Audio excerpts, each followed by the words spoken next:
Hi, this is Dennis with Second Chance Tackle. Today I get a chance to work on a Penn Spinfisher. This is the Penn 440 SSG pen, one of the first ones that were made in China. And this came in from Brad. And Brad says, feels like the gear is slipping under pressure. Well, there's quite a grind going on in here. It sounds like a duck. Well, that's not right. So we're going to take this reel apart and we're going to see if we can do the problem diagnosis behind it. And, well, if we have a chance, if it's just something simple, we will try and correct it. If parts are needed, well, we'll at least know what to go ahead and order. But while I start to take off the external pieces and parts, I want to encourage you to subscribe to my channel. If you like the art of reel repair, if you like to learn how fishing reels are made, sometimes why they break, and generally speaking, how to service them, I would encourage you to do that. Well, right here, I'm noticing this case is loose. So before I even go any further, it may simply be that we have a loose case here that's causing the issue. These things are pretty precise in terms of the alignments needed. And if you leave them hanging, well, it could be that you'll get that vibration. So let's just take I mean, we're good for 3 or 4 or 5 turns down here. So let's tighten that up. Well, not quite as noisy. There's a little bit of noise there, but not nearly what it was. All right, well, we're going to continue. We'll take this reel apart, see if we can identify anything like worn tracks in the gears, or that's generally what we're hearing here is a gear noise. In order to take the reel apart, now you want to remove the side plate screws. They were kind of partially sort of removed. I'm noticing as we're doing this, we've got sand kind of trapped in the side of the rotor here. You can probably see that on the tip there. That's never a good thing. I suspect the reel's probably used in a saltwater environment, and that, well, you're surf fishing, maybe you're in the water itself, maybe you get hit with a rogue wave. All those things will bring the sand into the reel. All right, we have one more screw here. Let's take this out. We'll get an inside look at this, see what's going on. When I take my pieces and parts off, they go into a parts tray. The parts tray helps me to keep track of them when it's time to reinstall. Let's remove the top end of this. The side plate case is okay. Let's bring this down. I'm not quite sure what I'm seeing here. It may just be dirt and grease, or maybe something more than that. Let's remove the crossline connector here. That's holding your axle shaft in place. It's held on by 2 screws. And you need to remove the axle before you can remove the main gear. Check to make sure both of those screws are the same, and then you have this little plate that goes on. That's going to be the retainer for that crossline block. They go into my parts tray. Now we should be able to pull up and out. It's not the axle shaft. The axle shaft comes in and out nice and easy. So it's not a bent axle shaft that's causing the issue here. Just want to get a paper towel now. I'm going to remove that main gear. And I can see on the main gear we've got some wear in the teeth. Even before you start, you can just see shiny spots on this side of the main gear. Generally speaking, what will happen is, if you look on the side here, you're going to see nice pointed teeth. And then you come to a point, well, they've flattened out. Those points are sort of gone, right? They're not gone to the point where you can't crank the reel, but what you're having here, instead of a nice sharp peak, you've kind of got these rounded corners here. As you look on the inside, the ridges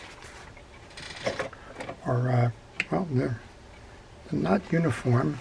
I know I always say that. Check to make sure that they're nice and uniform. If you notice here, these are flattened down.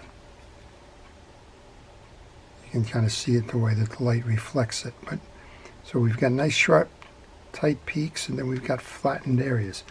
My guess is that this is the issue in the reel itself.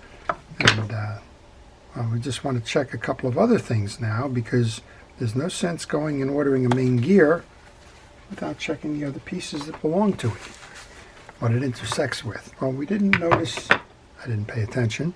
Check the back of the main gear, make sure that those are right. Those are right. We can take these two pieces out here, your crosswind block and your crosswind gear. But since the back of the reel main gear was not damaged, you don't have to worry about assuming that there's any damage in here causing the issue. And then we'll go up top here, because we want to check that pinion gear. That's the one where this one is intersecting with. Now, sometimes you get the damage on the main gear, but don't get damage on the pinion gear because, well, it's the weaker one is going to yield. And the weaker one in this case may be the main gear. But my guess is this thing was probably hung up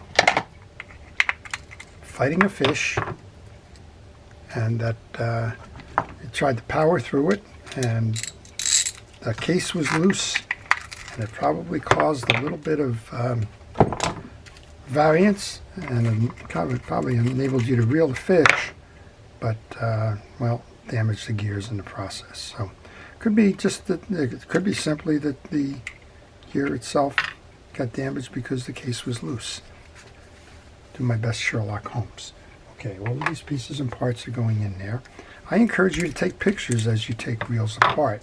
I've pretty much been familiar with these pens, so I might appear to be a little bit reckless here, but take pictures along the way. And oh, by the way, I am taking pictures. That's my video. Maybe you're watching this video because you took something apart and trying to figure out how to get it back together again. But take pictures at critical junctures. That way you can help yourself out there by having a reference point. Just checking the rotor, that seems to be fine. Now we have a 3 screw collar that's holding this down. Good place to take a picture, because as you start to take this off now, you are going to want to know the sequence behind these. This is not the same sequence as like a Penn Battle or a Penn Fierce. So if you're not familiar with it, stop, take a picture. Take the 3 screws out, remove the collar, and then take a picture. You're going to want to know where the anti-reverse clutch and the bearings go, and the sequence to that. I'm laying these screws on my desk because I want to make sure that the screws are all the same size. Every now and then you find one that's not, and when that's the case, you need to make sure that you have the right location for that. Underneath the thing, or in this carrier, you have your anti-reverse clutch. This anti-reverse clutch has a plastic on one side and it has metal on the other side as the lip. If you remove that from this carrier, make sure you know which one goes where. All right, I think we should just be able to pull this up and out now.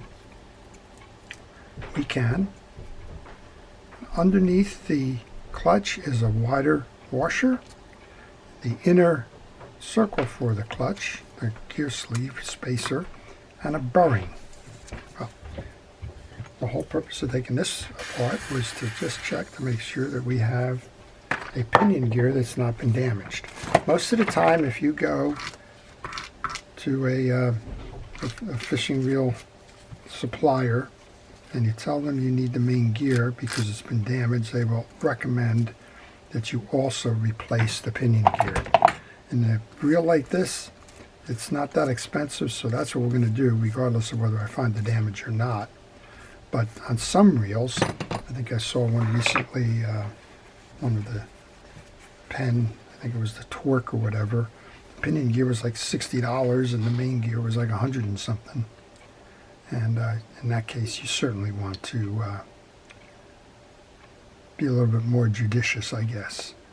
I'm noticing that we do have a little bit of a burr on this one here. Checking the same way on the points.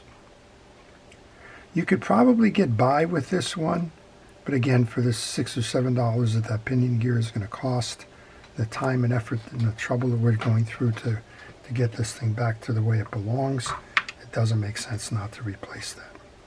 I'm going to just put this back together now so that as I order the pieces and parts, I know where they are. And well, when it comes time to redo this, I have it right. Okay. Well, that's as far as we can take this at the moment. I appreciate you watching. I want to encourage you again to subscribe to my channel if you like this type of video. And if you do like it, please indicate that on the video itself. All right, we're just going to go ahead and put these links back in here. That goes over. This lines up. You have a flat spot, if you didn't identify it before, that's going to hold this bale trip piece from breaking loose. We have this 3 screws, and the rest of it that I've taken apart, I'm just going to put into a plastic bag. If you get stuck along the way with these, there's always the schematic. You can take a look at the schematic, find out what the orientation is and sequence of parts, and that will help you get back on track if you're having that problem. All right, well, we're going to end it here, and I want to thank you for watching. I want to encourage you to service your fishing reels. I want to help you along, so these are intended as do-it-yourself videos showing you how to service your rods and reels. If you have any questions, just leave them in that the question or comment section. I will try to answer them for you. To our first responders and essential personnel, thank you for everything it is that you do to keep us safe. Your efforts truly are appreciated. To everyone, please stay safe, stay well, and stay watching. This is Dennis with Second Chance Tackle. Have a great day.